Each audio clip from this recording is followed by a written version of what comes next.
Captain Sarah Chen stood on the observation deck of the UESS Defiance, watching the alien ships emerge from faster-than-light travel. They appeared in complete silence, their hull plating shimmering like oil on water. 15 massive vessels, each one dwarfing her carrier by a factor of 10. "Well," she said calmly, "I guess we're not alone in the universe anymore." Behind her, Lieutenant Marcus Reed nearly dropped his tablet. "Captain, those ships are reading at—" "Jesus, 12 kilometers long, each one, and they're moving into orbital positions around Earth." "I can see that, Marcus." Sarah kept her voice steady, though her heart hammered in her chest. She was 42 years old, had served in 3 regional conflicts, and had commanded the Defiance for 6 years. Nothing in her training had prepared her for this moment, but her crew was watching. So she stayed calm. "Open all frequencies. Every wavelength we've got. Let's say hello." The communications officer, a young woman named Keiko Tanaka, worked her console frantically. "Captain, I'm picking up a broadcast from the lead ship. It's translating itself. Some kind of AI language matrix. It's learning English in real time." A moment later, a voice filled the bridge. It sounded masculine, though with an odd clicking undertone that made Sarah's spine tingle. "Primitive species of the 3rd planet. You have been evaluated. Your system contains resources necessary to the Kryn Dominion. You will submit to integration or be classified as hostile. You have 1 rotation of your planet to decide." The transmission ended. Marcus looked at Sarah, his face pale. "Captain?" Sarah walked to her command chair and sat down slowly. Around her, the bridge crew waited. 17 human ships floated in Earth's orbit. 12 military vessels, 5 civilian stations converted for defense. Against 15 alien dreadnoughts. "Get me a line to Pacific Command," she said, "and someone wake up the Secretary General. I have a feeling today's going to be a long day." Day 2. The message, the alien commander's name was Jathir, and he appeared on every screen across Earth simultaneously. The broadcast interrupted soccer games, stock markets, cooking shows, and emergency meetings. 7 billion people stopped what they were doing and watched. He looked like a bipedal insect, Sarah thought, with 4 arms and a body covered in chitinous plates. But his eyes held intelligence and arrogance. "People of Earth," Jathir began, his translated voice echoing across continents. "I am commander of the Kryn Expeditionary Fleet. We have conquered 42 systems. We have integrated 133 species into our dominion. Resistance is not merely futile, it is illogical." He gestured with 2 of his 4 hands. "You have primitive fusion drives. We have quantum displacement engines. You have chemical propellants. We have particle beam weapons that can vaporize your moon. You have 17 ships. We have 3,000 in reserve, should you be foolish enough to resist." Sarah watched from the bridge of the Defiance. Her jaw clenched. "However," Jathir continued, "the Dominion values intelligence. Submit peacefully, and you will be allowed to serve. Your planet will provide minerals and manufacturing. Your people will work in our industrial complexes. Your genetic material will be cataloged. In 3 generations, you won't even remember you were once independent." The transmission showed images of other conquered worlds. Cities stripped for parts, populations working in massive factories, children being separated from parents for optimal labor allocation. "You have 12 hours remaining," Jathir said. "Choose wisely." The screens went dark. For several seconds, the bridge of the Defiance was silent. Then Marcus spoke, his voice shaking with rage. "Captain, what do we do?" Sarah stood up slowly. She thought about her daughter, Emily, who was 16 and wanted to be a marine biologist. She thought about her ex-husband, who still sent her messages on her birthday. She thought about every person she'd ever met, every stranger on a subway, every child playing in a park. "We tell them no," she said simply. Marcus blinked. "Captain, they'll destroy us." "Probably." Sarah pulled up a holographic display of Earth's orbital space. 17 ships against 15 dreadnoughts. No, against 3,000 if the aliens called for backup. But I'd rather die on my feet than live on my knees. And I think most of humanity feels the same way. She activated the ship-wide comm. "All hands, this is Captain Chen. I'm going to be straight with you. We're facing an enemy we can't beat in a fair fight, so we're not going to fight fair. We're going to use every dirty trick, every crazy strategy, every impossible maneuver we can think of. We're going to make them regret ever finding Earth." She paused. "And if we die proving that humanity doesn't kneel." Across 17 ships, crew members looked at each other. Some cried. Some prayed. But all of them stayed at their posts. Day 3. The first battle. The Kryn fleet fired first. Particle beams lanced through space, each one carrying enough energy to level a city. They struck the USS Darwin, the oldest ship in humanity's defense fleet. The vessel's shields flared bright blue, held for 3 seconds, then collapsed. The Darwin vaporized instantly.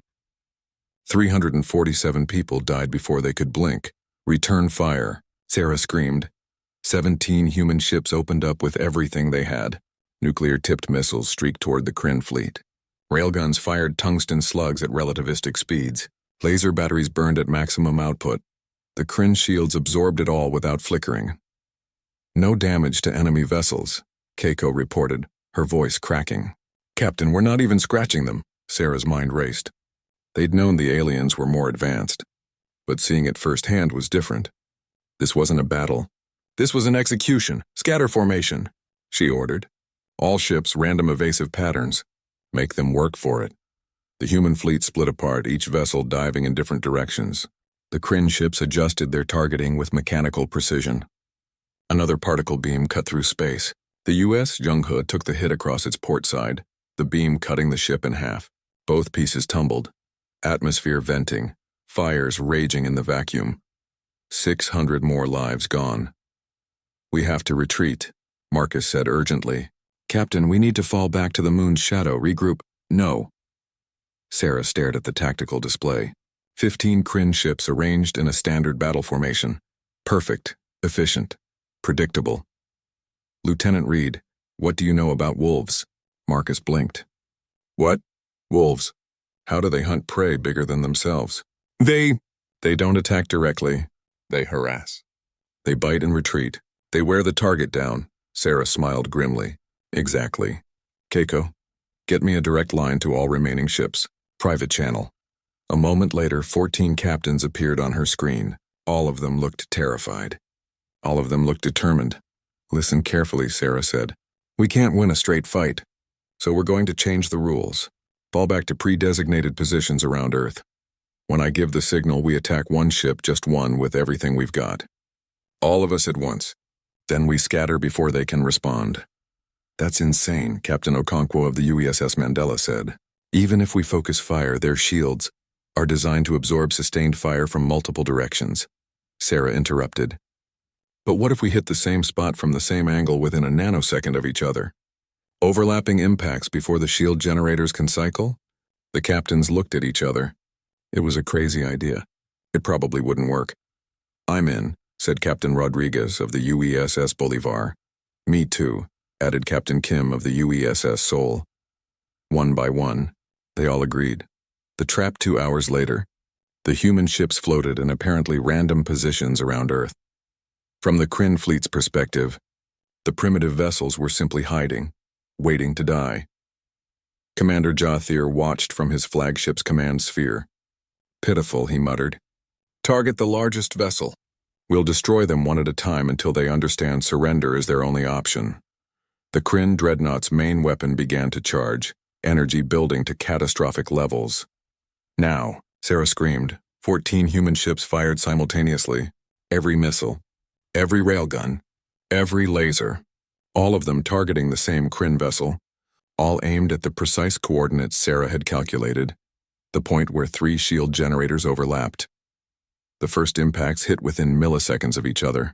The Kryn shield flared, held. Then the second wave hit. Same spot, same angle. The shield flickered. Third wave. The shield collapsed. For one perfect moment, that Kryn dreadnought was vulnerable, and in that moment, the UESS Defiance's main railgun fired. A tungsten rod, 5 meters long and half a meter wide, traveling at a significant fraction of light speed. It punched through the Kryn hull like paper. The alien ship shuddered, atmosphere vented. Internal explosions rippled across its surface. The massive vessel listed to one side, systems failing, crew dying. Scatter, Sarah ordered. The human fleet split apart in 14 different directions as particle beams from the other Kryn ships cut through the space they'd occupied. The aliens' return fire was devastatingly powerful, but it hit nothing but vacuum. On his flagship, Commander Jothir stared in shock at the crippled dreadnought. Impossible. These primitives had just destroyed a Kryn warship with a ballistic weapon. The shame was unthinkable. All ships, he said coldly. Change tactics. Hunt them down. Every single one. Day 4. Evolution of war. The battle lasted 3 weeks. The humans couldn't win, but they refused to lose. They used the moon as cover, firing from behind its mass, then diving into its shadow. They released clouds of debris that fouled the Kryn sensors. They hacked satellites and crashed them into enemy vessels. They even weaponized old space stations, setting them on collision courses, then detonating their fusion reactors at point-blank range. Every day, humanity lost ships. The UESS Defiance watched as the Cairo, the Mumbai, the Lagos, the Sydney all died. Thousands of people sacrificed themselves in desperate attacks that, at best, damaged 1 or 2 Kryn vessels. But something strange happened. The Kryn started making mistakes. They're getting frustrated, Sarah realized on day 9, watching the aliens abandon their perfect formations to chase the UESS Mandela into Earth's atmosphere. They're used to enemies who fight by their rules. We keep doing the unexpected and it's making them sloppy. She was right. The Kryn had conquered 100 civilizations, but all of them had fought conventionally. They'd used advanced weapons and shields and tactics. They'd tried to win, humans didn't try to win. They tried to survive, and in trying to survive, they learned. By day 12, Captain Rodriguez had figured out that Kryn shields were weaker against sustained laser fire from multiple angles. By day 15, Captain Okonkwo discovered that the aliens' quantum displacement engines left a brief energy signature that could be predicted. By day 18, the remaining 7 human ships were coordinating attacks that would have been impossible weeks before. They were adapting faster than the Kryn could adjust. On day 21, something miraculous happened. The UESS Defiance, the Soul, and the Mandela cornered a Kryn cruiser near Mars. Using everything they'd learned, they executed a perfect attack. Lasers from 3 angles, missiles timed to hit during shield cycling, and a final railgun shot that punched through the command sphere. The Kryn ship exploded 2 ships down. 13 remaining. Commander Jothir stared at the tactical display in his command sphere. His mandibles clicked rapidly, a sign of extreme stress among his species. 21 days. 21 days, and these primitives had destroyed 2 of his ships while he'd only managed to eliminate 10 of theirs. The mathematics were impossible. He had bigger ships, better weapons, more advanced technology, but they had something he'd never encountered before. They had spite. Pure, stubborn, relentless human spite. "Sir," his tactical officer said nervously, "should we call for reinforcements? The nearest battle group could be here in 40 rotations." Jothir's pride burned. Call for help against one world? Against 17 primitive ships? The shame would follow him forever. No, he decided. We finish this ourselves. Adjust formation. Pattern Theta 7. We stop hunting and start eliminating. It was the right tactical decision, but it was also the last mistake Commander Jothir would ever make. Day 28. The message deep in a bunker beneath Colorado. A teenage girl named Emma Rodriguez was breaking every law of military protocol. She sat at her deceased father's computer terminal, tears streaming down her face, working on code that might be treason. Captain Miguel Rodriguez had died on day 19 when the UESS Bolivar took a direct hit. Emma's mother was still in shock, but Emma wasn't grieving yet. She was too angry. Her father had been a programmer before joining the space service. He'd helped to design the communication systems on every human ship, and he'd taught Emma everything he knew about encryption, networks, and creative thinking. Now Emma was putting that knowledge to use. If they can translate our languages in real time, she muttered to herself, fingers flying across the keyboard, then their AI is intercepting and processing everything, which means she pulled up the alien transmission logs. Every message the Kryn had sent to Earth was there, fully translated. But Emma looked at the raw data underneath, the actual quantum encrypted signals, and she found something interesting. The Kryn translation AI wasn't just passive. It was connected to their tactical network. It had to be. How else could they coordinate attacks against human ships that were constantly broadcasting to each other? Which meant the AI was a bridge, a potential doorway. Emma smiled through her tears. Dad, I hope you're watching this. She started typing code. Nasty, vicious, beautifully destructive code. Day 29, information warfare. You want me to broadcast what? Sarah stared at the message from Earth Command. A virus, Captain. General Torres's face filled the screen. We have a teenage girl who thinks she can hack the Kryn network through their translation AI. It's a long shot, but it's insane, Sarah interrupted. General, if we broadcast malicious code, they'll detect it immediately. Not if we hide it in something they expect to receive, Torres said. Captain, they've been demanding our surrender for a month. What if we give them one? Sarah understood instantly. A fake surrender message. They'll want to translate it, verify it, process it through their systems. And while their AI is reading our message of defeat, Torres said, it'll also be downloading Emma Rodriguez's virus. We think, maybe, if this works at all. Sarah looked at the tactical display. 6 human ships remained. The Kryn still had 13. Every day was another funeral, another list of names, another 1,000 families destroyed. What does this virus do? She asked. Torres smiled grimly. According to Emma, it introduces a 0.2-second delay in their targeting systems, just enough to make them miss by a few meters. A few meters in space combat is nothing. A few meters when you're moving at a significant fraction of light speed, Torres corrected, is everything. Sarah thought about it. A virus that didn't destroy, didn't disable, just made the Kryn slightly less accurate. It was elegant, subtle, exactly the kind of asymmetric warfare that had kept humanity alive this long. Send me the package, she said. I'll broadcast it personally. Day 30. The surrender commander Jothir received the human transmission with satisfaction. Finally, these primitives understood reality. This is Captain Sarah Chen of the United Earth Space Service, the message began. She looked exhausted, defeated. On behalf of humanity, I am authorized to discuss terms of surrender. We have fought bravely, but we recognize the inevitable. Please respond with your demands, and we will coordinate the integration of Earth into the Kryn Dominion. Jothir's translator AI processed the message, verified it, confirmed its authenticity. Standard procedure. The words appeared on his command sphere in perfect Kryn script. About time, he muttered. Prepare integration teams. We'll establish orbital control, then begin planetary assessment. What Jothir didn't see was the additional code buried in the message metadata, tiny pieces of malicious software, each one disguised as translation data, harmless looking, perfectly camouflaged. The virus spread through the Kryn tactical network like cancer. Day 31. The test Sarah waited 24 hours before testing the virus. She needed to be sure it had propagated, that it had infected every Kryn ship, that Emma's crazy plan had actually worked. All ships, she transmitted on the private channel. Execute pattern echo. But stay alert, if this doesn't work, we're all dead. The 6 remaining human vessels moved into attack formation. They'd done this dance before. Concentrate fire, exploit weaknesses, hit and run. But this time was different. The UESS Defiance fired first, a missile barrage targeting the nearest Kryn cruiser. The alien vessel's point defense systems engaged, particle beams swatting the missiles from space with perfect accuracy, except one beam missed. By 3 meters, the missile got through. It detonated against the Kryn shield, which flickered but held. Again, Sarah ordered another barrage. More particle beams. More misses. Tiny, almost imperceptible errors in targeting.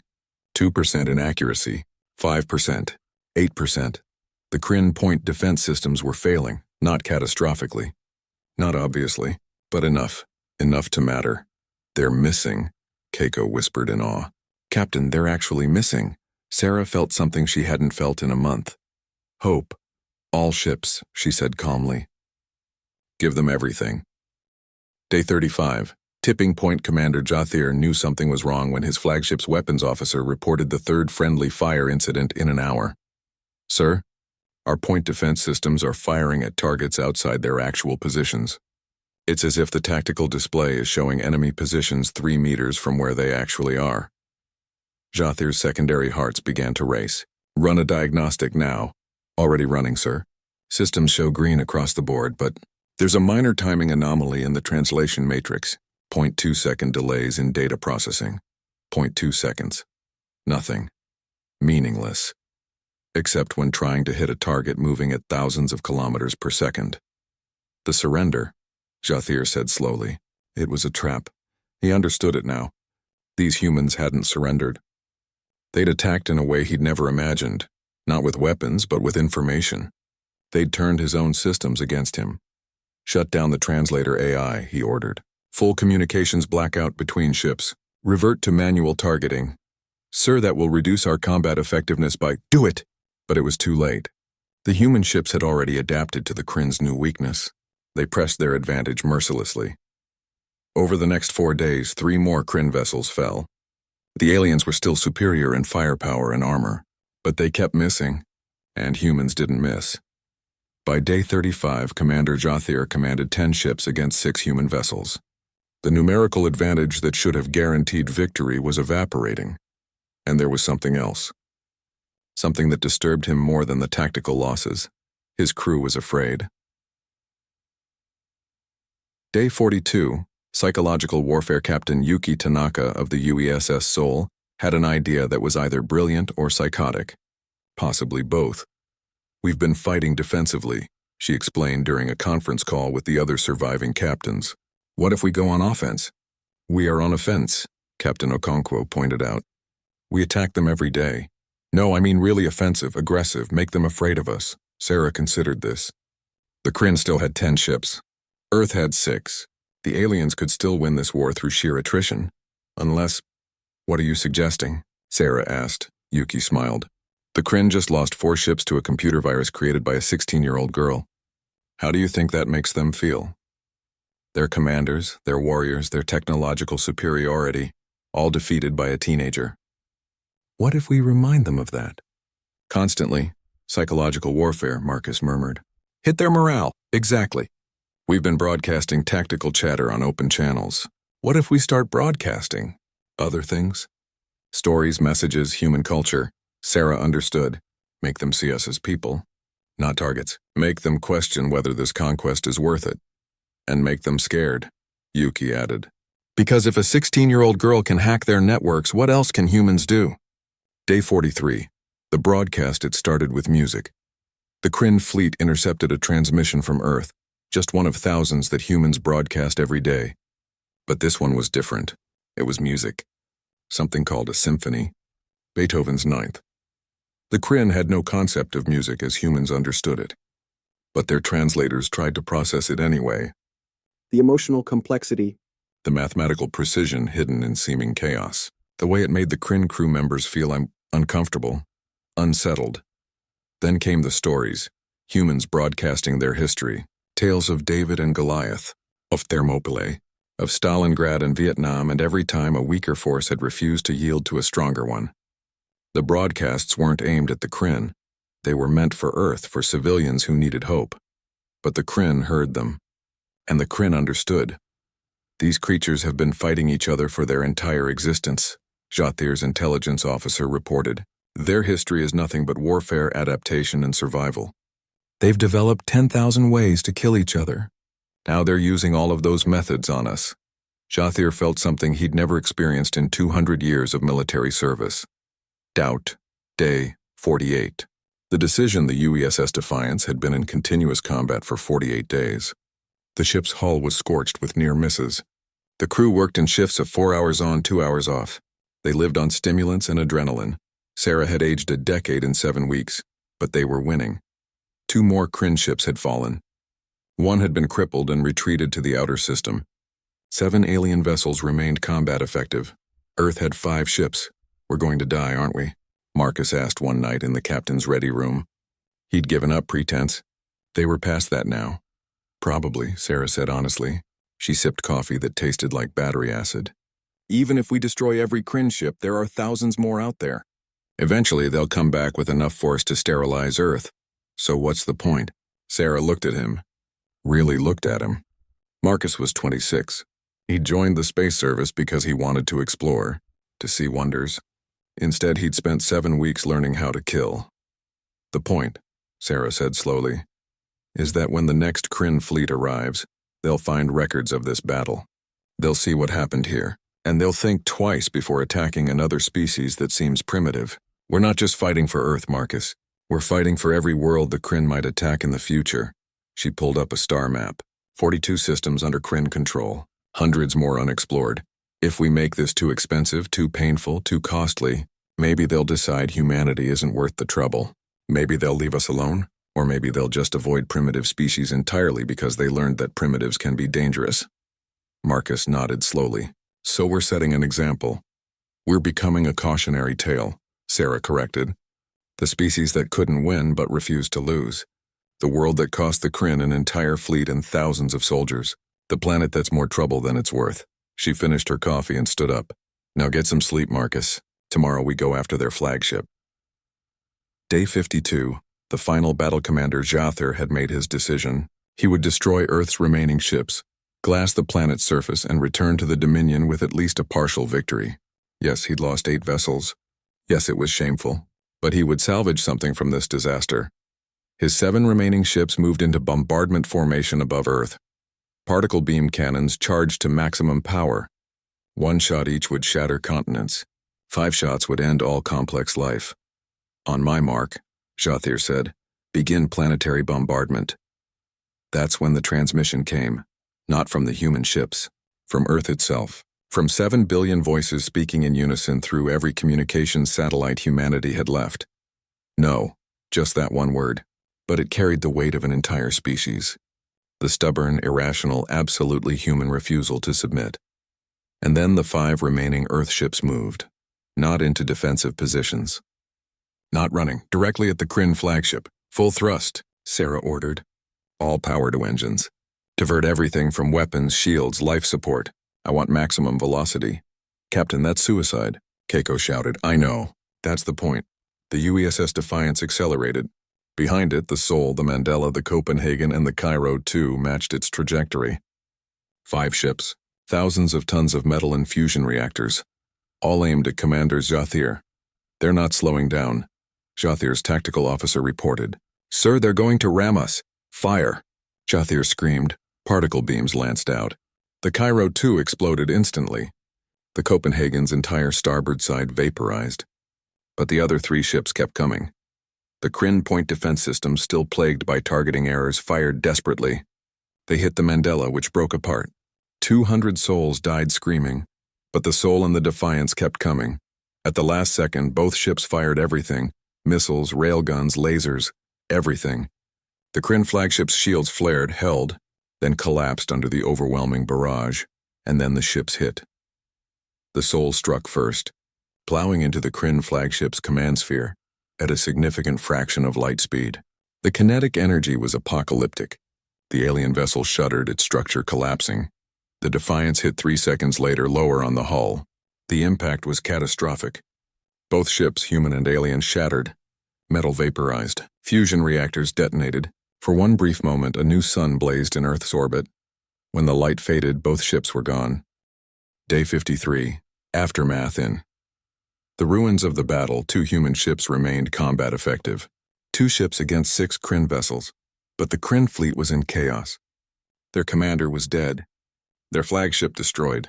And they'd just watched 5 human ships commit suicide rather than surrender. The acting Kryn commander, a young officer named Tharvan, stared at the debris field in horror. He'd served under Jather for 50 years. He'd believed the Dominion was invincible. Now he understood the truth. They could destroy Earth, but Earth would take them all with it. Withdraw, Tharvan ordered quietly.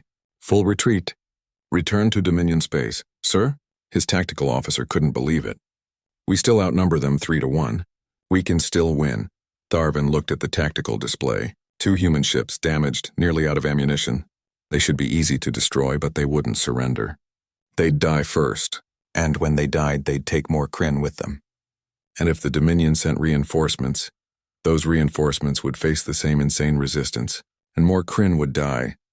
How many losses are acceptable to conquer one primitive world? Tharvan asked. 10 ships? 20? 100? At what point does the price exceed the value? He made the decision that would haunt him forever. Withdraw. The 6 remaining Kryn vessels turned and activated their quantum displacement drives. In seconds they were gone. Earth was free. Day 60. The Count Sarah Chen floated in the medical bay of the UESS Copenhagen, one of 2 human ships that survived. Her left arm was broken. She had 3 cracked ribs. But she was alive. 12 ships lost, 15,000 crew members dead, 3 space stations destroyed, 1 moon base obliterated, but Earth survived. General Torres appeared on her tablet screen, his face aged and haggard. Captain Chen, the Secretary General wants to award you the Medal of— No, Sarah interrupted. General, with respect, I don't want a medal. I want a promise. Torres paused. What kind of promise? That we remember the cost. That we never forget that 15,000 people died because we weren't prepared. That we were lucky, stupid lucky, and luck runs out. She sat up, wincing at the pain. We need to be ready, General. Because the Kryn will come back. Maybe not this year. Maybe not this decade. But they'll come back. We're already working on it, Torres said quietly. Every scientist, every engineer, every resource we have is going into defense. We've learned from their technology. We've learned from our tactics. We won't be caught unprepared again. Sarah nodded. Good. Because next time we might not be facing an arrogant commander. We might face one who's smart enough to sterilize us from a distance. 6 months later, the tribunal commander Jothir stood before the Kryn tribunal in chains. Around him, the highest judges of the Dominion watched with expressions of disgust. You lost 8 ships, the high judge said coldly. 8. To a species with no faster-than-light travel. No shield technology. No plasma weapons. Explain. Jothir's mandibles clicked slowly. He'd been preparing this testimony for months. He'd expected disgrace. Execution, possibly, but he also had a duty to warn them. They adapted, he said simply. Every battle they learned. Every defeat they evolved. We were fighting a static enemy. They were fighting a war of survival. And creatures fighting for survival are the most dangerous enemies in the universe. He looked up at the judges. They used tactics we've never encountered. They hacked our systems with code created by a civilian child. They sacrificed their own ships as weapons. They broadcast psychological warfare. They refused every logical course of action. You're saying they defeated you through irrationality? The high judge asked. No. Jothir's voice was firm. I'm saying they defeated us through creativity, through adaptability, through sheer stubborn refusal to accept the obvious outcome. He paused. And I'm saying that if we attack them again, we should bring overwhelming force. Because in 2 years, 5 years, 10 years, they will have reverse-engineered our technology. They will have prepared, and they will be far more dangerous than they were when I found them. The tribunal chamber fell silent. What do you recommend? The high judge finally asked. Jothir took a deep breath. Leave them alone. Mark their system as restricted space. They have nothing we can't get elsewhere. The cost of conquering them will always exceed the benefit. You want us to retreat from a primitive species? I want us to learn from my mistake, Jothir said. We assumed primitive meant weak. We were wrong. Humanity is primitive in technology, but in warfare, in adaptation, in sheer determination. He met the judge's eyes. They may be the most advanced species I've ever encountered. 1 year later, Earth Sarah Chen walked through the Memorial Garden in Geneva. 15,000 names carved in black stone. 15,000 people who'd never see another sunrise. She found the section dedicated to the UESS Bolivar and ran her fingers over Captain Miguel Rodriguez's name. His daughter Emma stood beside her, now 17 and already working at the new Department of Cyber Warfare. He'd be proud of you, Sarah said quietly. I miss him every day, Emma replied, but at least it meant something. We proved that humans don't give up, Sarah nodded. Above them, construction scaffolding surrounded Earth. New orbital platforms, new ships, new weapons. Humanity was preparing, because the Kryn would return. Maybe not tomorrow, maybe not for decades, but they would return, and Earth would be ready. 5 years later, Dominion Space. The report landed on the Galactic Council's shared intelligence network with the impact of a neutron star. It was filed by a Kryn intelligence vessel that had cautiously observed Earth from the outer system. The observations were disturbing. In 5 years, humanity had developed functional faster-than-light drives, crude but working, constructed 42 military vessels using reverse-engineered Kryn technology, established defensive platforms throughout their solar system. created an AI warfare division that made the Kryn nervous, unified their planet under a single government focused on defense, begun exploring nearby star systems. The intelligence officer's conclusion was stark. Humanity is no longer primitive. In 5 years, they have advanced technologically at a rate unprecedented in galactic history. Estimated time until they achieve parity with Dominion technology, 15 years. Estimated time until they surpass it, 25 years. The report included a final warning. Do not engage. I repeat, do not engage. Humanity has transformed their entire civilization into a military power. Every factory produces weapons. Every school teaches tactical thinking. Every citizen trains for combat. They are not preparing for defense. They are preparing for revenge. Chancellor Vortek read the report 3 times, her membranes shifting through colors that indicated deep concern. She dismissed Commander Jathir's warnings as the excuses of a failed commander. Now she understood he'd been telling the truth. Humanity hadn't just survived first contact. They'd been radicalized by it. 10 years later, the summit, the communication came on all human frequencies simultaneously. It was from the Galactic Council, the same organization that had stayed silent during the Kryn invasion. To the people of Earth, we extend an invitation to join the Galactic Council as a recognized civilization. We offer trade agreements, cultural exchange, and a guarantee of sovereignty. We apologize for the actions of the Kryn Dominion and assure you they have been sanctioned. Sarah Chen, now Admiral of the United Earth Space Force, watched the message with her senior staff. She was 52 years old.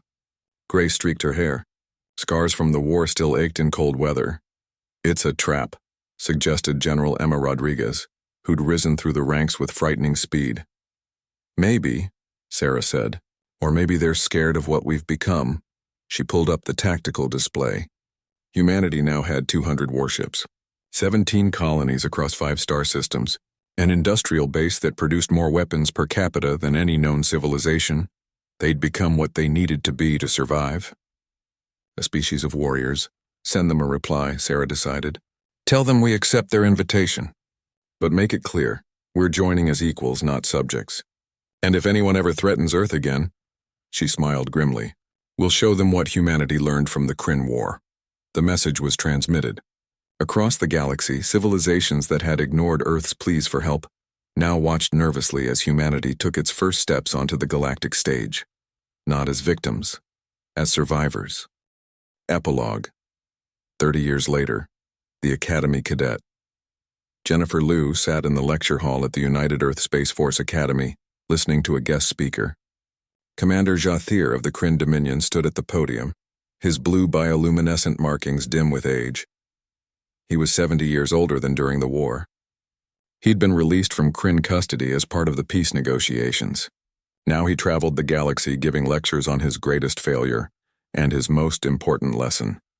You were few, Jathir said, his translated voice filling the hall. 17 ships against our 3,000. 1 world against our empire. By every logical calculation, you should have lost in days. He clicked his mandibles, the Kryn equivalent of a sad smile. But you didn't lose, because you refused to play by the rules. You hacked our systems. You rammed our ships. You turned your entire species into a weapon. You were few, but we couldn't stop you. He looked out at the human cadets, hundreds of young people preparing to defend their species. I came here today to tell you something important, Jathir continued. The galaxy is vast. There are species more advanced than the Kryn, more powerful, more dangerous. Some of them will see Earth and think, easy target. He paused. They will be wrong. Because humanity has something most civilizations lose when they reach the stars. You remember what it's like to be prey? You remember the desperate fight for survival. You remember that sometimes the only way to win is to refuse to lose. Jathir stepped down from the podium. As he passed Jennifer, he stopped. Your species terrifies us, he said quietly. Not because you're strong, but because you're adaptable. Because you learn. Because 30 years ago you had no idea we existed, and now your ships patrol a dozen systems. He looked at her with his compound eyes. In another 30 years? The Kryn Dominion believes humanity will be the dominant military power in this sector. Jennifer stood up straighter. We don't want to dominate anyone, sir. We just want to make sure no one ever threatens Earth again. I know, Jathir said. That's what makes you so dangerous. You're not conquerors, you're protectors, and creatures protecting their home are the most ferocious enemies in existence. He left the hall slowly, his movements stiff with age. Jennifer sat back down, thinking about his words. Around her, other cadets whispered excitedly about meeting the legendary Kryn commander who'd lost the war that changed everything. But Jennifer thought about something else. About the 15,000 names carved in stone in Geneva, about Captain Sarah Chen, now retired but still teaching strategy at this same academy, about Emma Rodriguez, her mentor, who'd turned teenage hacking skills into an entire department of information, warfare, about a species that had been given 1 day to surrender and had instead spent 53 days teaching the galaxy a lesson. Humanity had been few, but the galaxy couldn't stop them, and now 30 years later, no one wanted to try. Final entry, Admiral Chen's personal log year 30. Post-contact, they asked me today how it felt to save humanity. I told them I didn't. 15,000 people saved humanity by dying so the rest could live. I just made sure their sacrifice meant something. The Kryn taught us a lesson they didn't intend. The universe is dangerous. It's filled with species that see kindness as weakness, that view negotiation as a prelude to conquest, that think primitive means helpless. We were primitive, we were helpless, but we weren't hopeless, and that made all the difference. Today I watched the commissioning of the UESS Defiance II, named after my ship. It's 50 times larger than the original. It carries weapons that could have destroyed the entire Kryn fleet in minutes. It's a symbol of how far we've come, but it's also a warning. To ourselves as much as to others. We became warriors because we had to. We built an armada because we needed to. We turned our entire civilization into a defensive force because survival demanded it. But we can't forget who we were before the war. We were explorers, scientists, dreamers, artists. We were people who looked at the stars with wonder, not suspicion. The challenge now is to remain strong enough to never be victims again, while staying human enough to remember why we fought in the first place. We were few. We couldn't win, but we refused to lose. And that, in the end, is the most human thing of all. End. Log. The end.